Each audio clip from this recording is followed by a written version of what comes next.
my friends, I'm Rich Larson and I'm the IRC Tire Guy. Today we are on location in Tennessee. We're just north of the Trials Training Center where they're gonna be holding TKO. I'm getting ready for Tennessee Knockout, so I figured why not come down here and do a little riding, try to get prepared.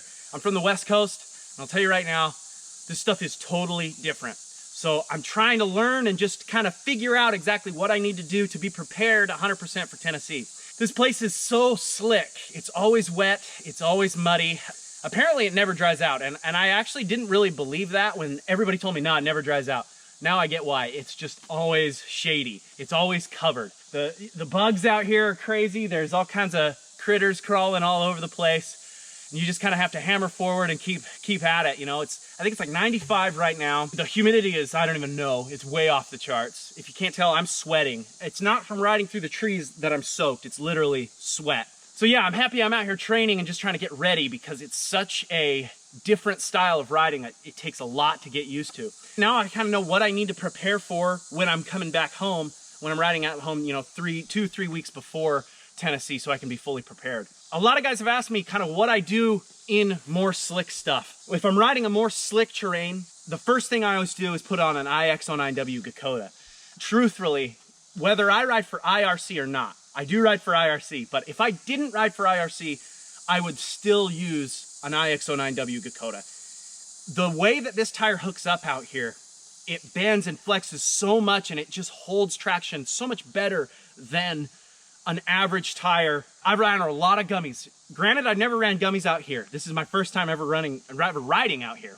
So I don't have a lot of experience with how the other tires perform out here, but I do have a lot of experience with how other tires perform. And I know when the going gets slick, just like this is the best tire to use. So I set up a really soft mousse and I run a IX09W Dakota.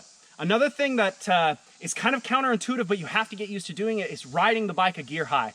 So in the West Coast, when it's dry, you can ride in first gear when it's slow. And when it's slow, you know, you like to have that first gear snap and the ability to get up on the pipe when you're hitting a climb, or you need that ability to get going quick, right? You can ride second gear on the West Coast, but you can almost ride both. Out here, you can't ride first gear. The engine revs out too quick, your RPMs get too high, and now your rear tire's spinning. So you want to be holding the bike in the lowest RPM as possible. That's why I run a 1350 gearing and I run second gear all the time. A lot of guys run like a 52. If you're running a 52 tooth sprocket, the bigger the sprocket on the rear, the more torque you're gonna have. And that's not necessarily better in this slick stuff.